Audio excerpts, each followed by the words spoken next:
Osho Dynamic Meditation is one of a group of Osho active meditations specifically designed for contemporary people to experience meditation. Clearly, the term dynamic meditation is a contradiction in terms because dynamic means effort and meditation means silence, no effort, no activity. In this revolutionary method from Osho, the activity is used to create and then release energy, repressed tension, and emotions to prepare the way for an experience of silence. This meditation is a specific response to a situation of restlessness, tension, and repression that arises in modern society. We're the most restless beings ever to evolve on this earth. First, we begin with intense physical activity, building energy to a peak, which then allows us the opportunity to throw out our repressed madness and insanity. After the active stages, we can have an experience of silence.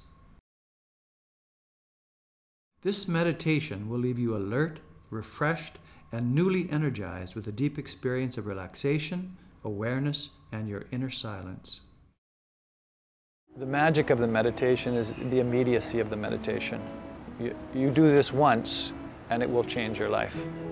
And if you keep practicing, it's like every time you do it, there's more to see, more to understand about who you are as a human being, as an individual.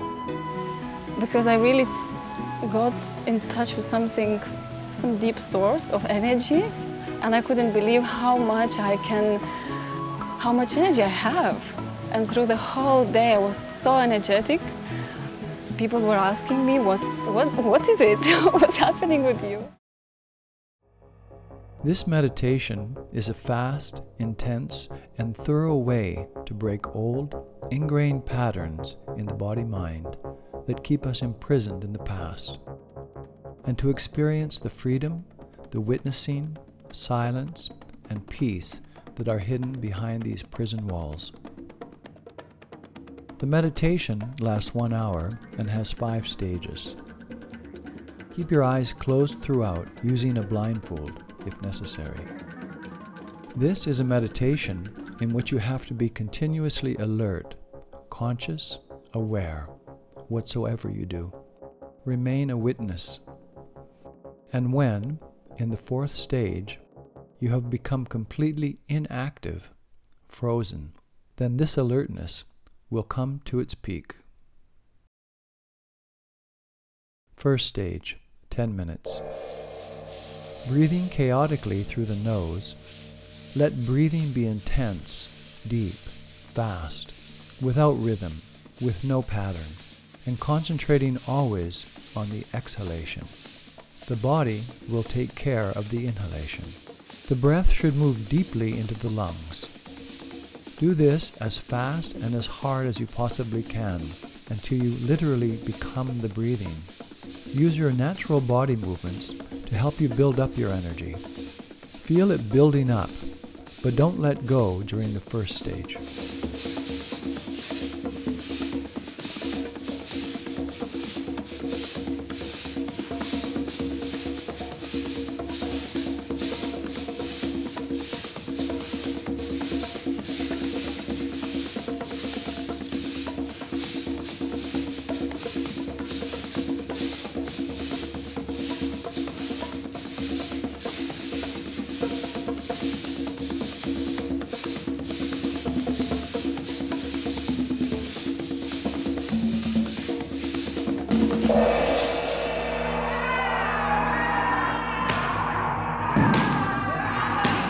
Second stage, 10 minutes. Explode. Let go of everything that needs to be thrown out. Follow your body. Give your body freedom to express whatsoever is there. Go totally mad. Scream, shout, cry, jump, kick, shake, dance, sing, laugh. Throw yourself around. Hold nothing back. Keep your whole body moving. A little acting often helps to get you started. Never allow your mind to interfere with what is happening. Consciously go mad. Be total. If your meditation space prevents you from making noise, then you can do a silent alternative. Rather than throwing out the sounds, let the catharsis take place entirely through body movements.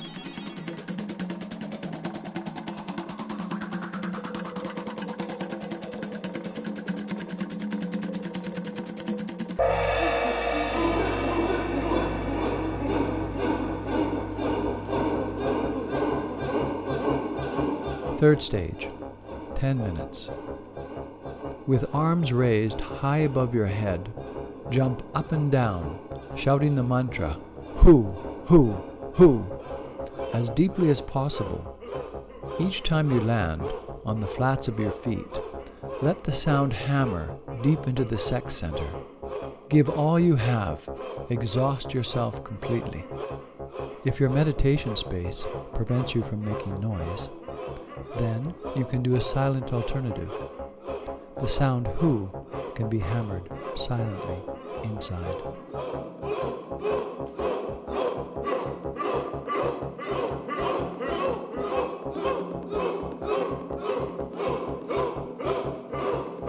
Fourth stage, 15 minutes. Stop. Freeze wherever you are, in whatever position you find yourself. Don't arrange the body in any way. A cough, a movement, anything will dissipate the energy flow and the effort will be lost. Be a witness to everything that is happening to you.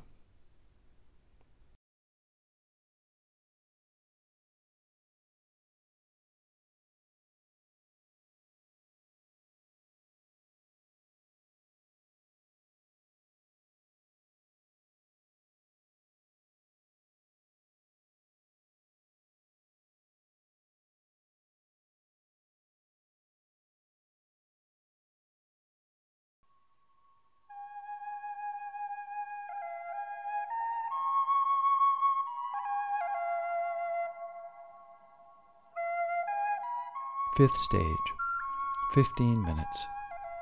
Celebrate.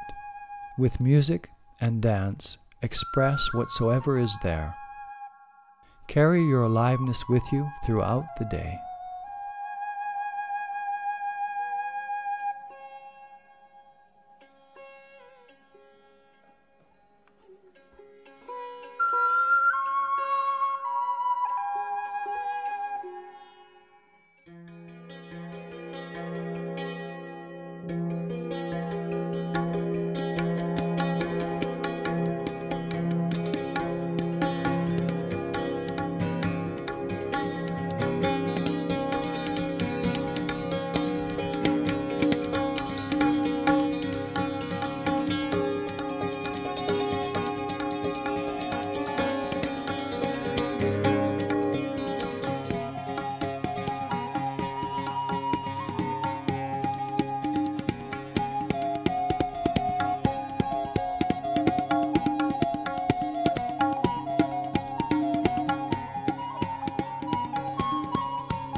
The first time I did Osho dynamic meditation was really one of the most shocking experiences of my life. I was so impacted by the effect of going through these components of the meditation.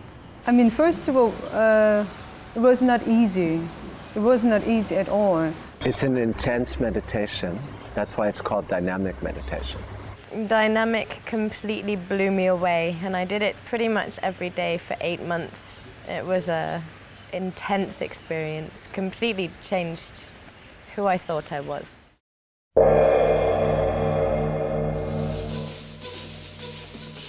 The first stage consists of chaotic fast breathing through the nose, where you fill your body up with energy. And the thing with the first stage, you have to do it totally. And the more totally you do it, the breathing takes over and breathe itself. So finally you're not efforting to breathe, but the breathing just takes you and you lose control in the breathing. And you fill your body, charge your body full of energy and prepare yourself for the rest of the meditation. This breathing was very difficult, especially like the emphasis was on the out-breath, not the in-breath.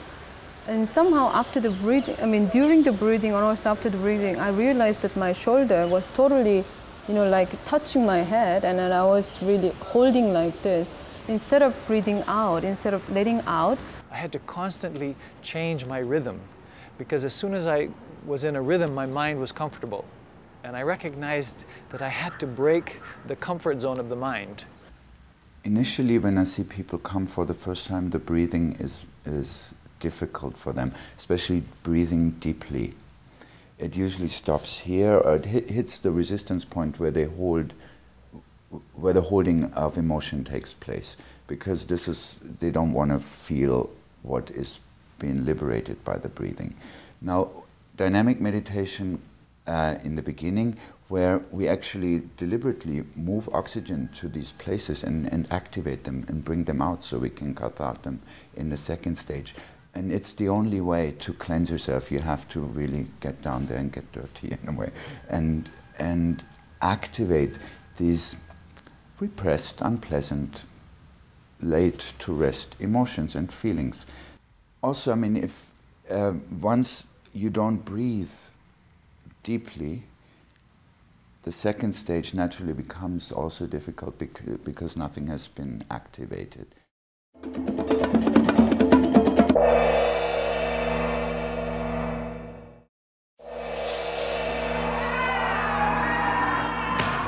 The second stage is releasing energy.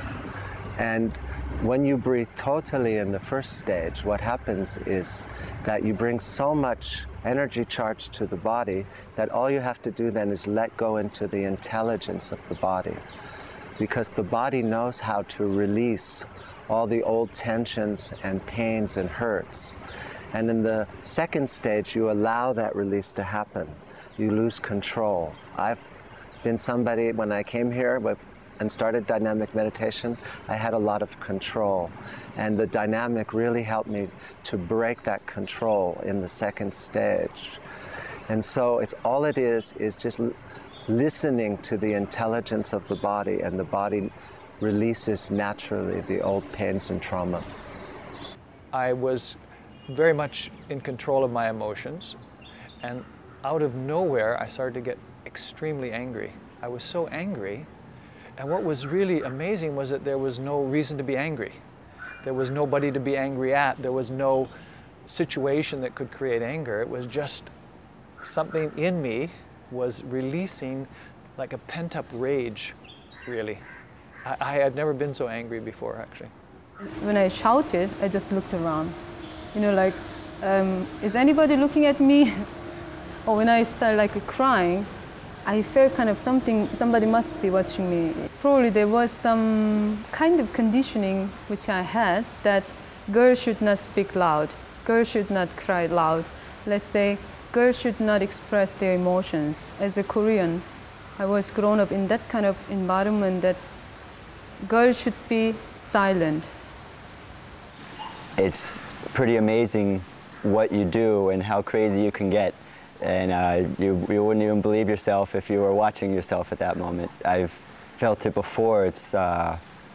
We're so confined many times. You do this, don't do that. When you're a child, don't cry, don't laugh, don't scream, don't shout. So when you start screaming and shouting and laughing and you feel free, and not only free, but with an energy. You get to explode.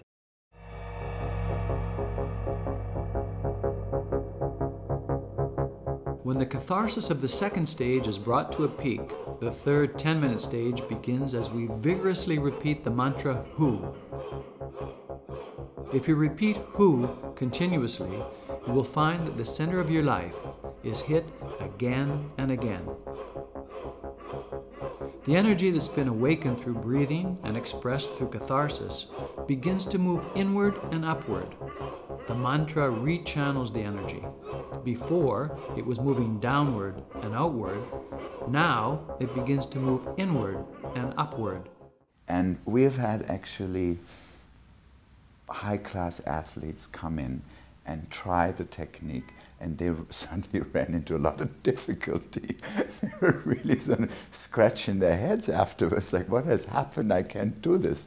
And because they were used to first of all, using more muscular strength rather than energetic strength, which comes from much deeper layers of your being.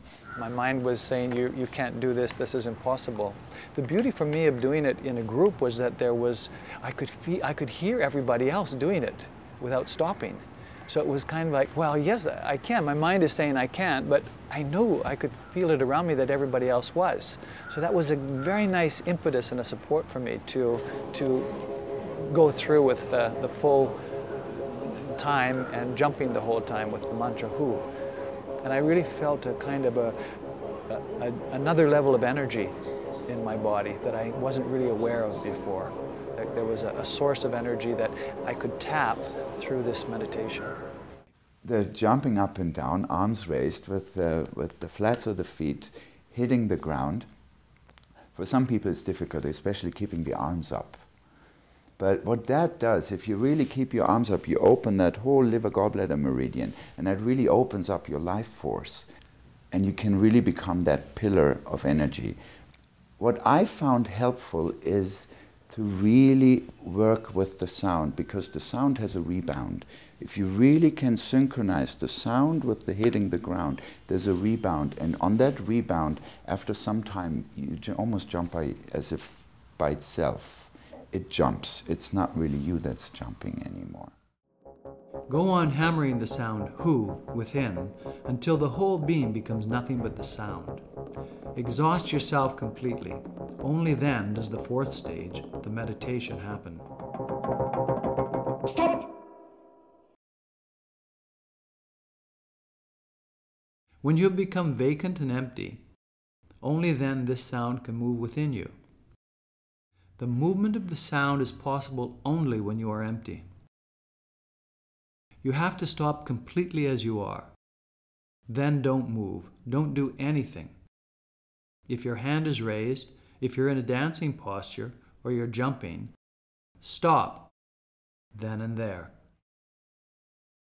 Now simply you stop doing anything and you start watching. What happens when you really stop watching, all that energy that has built up in the previous stages, it's almost as if it jumps in an empty ground, and it can become pure awareness. It's a pure raised state of energy. The difficulty that I found most here in America is how to relate to people to stop doing. Because the collective here is so geared towards controlling through action, through doing, controlling your environment, controlling yourself through being in action, through doing something. That's why acting is such a big thing here in America. It's all about doing and action. So what I meet a lot here is that then they want to do the stop too. But it's so difficult to relate that it's not about doing the stop, it's about stopping the doing. In the stillness, the mind, it was amplified. It was like the mind had a microphone, and it was telling me to move. Like to wipe the sweat from my brow, or to scratch my nose, or to do anything to move. And at the outset, I would follow my mind. If my mind said, wipe your brow, I would wipe my brow. And then I started to notice that as soon as I moved, I lost the sensation of energy in my body. Because in the stillness, the thing that's most profound, let's say, was this experience of energy. Like my body had never felt so alive. I had never felt so alive. And as soon as I listened to my mind and followed my mind, I lost that sensation. And it's such a wonderful feeling that eventually I just wanted to stay in the energy of it. I wanted to stay with my hands up. I didn't want to move because I knew immediately that I would lose the blissfulness of the stillness.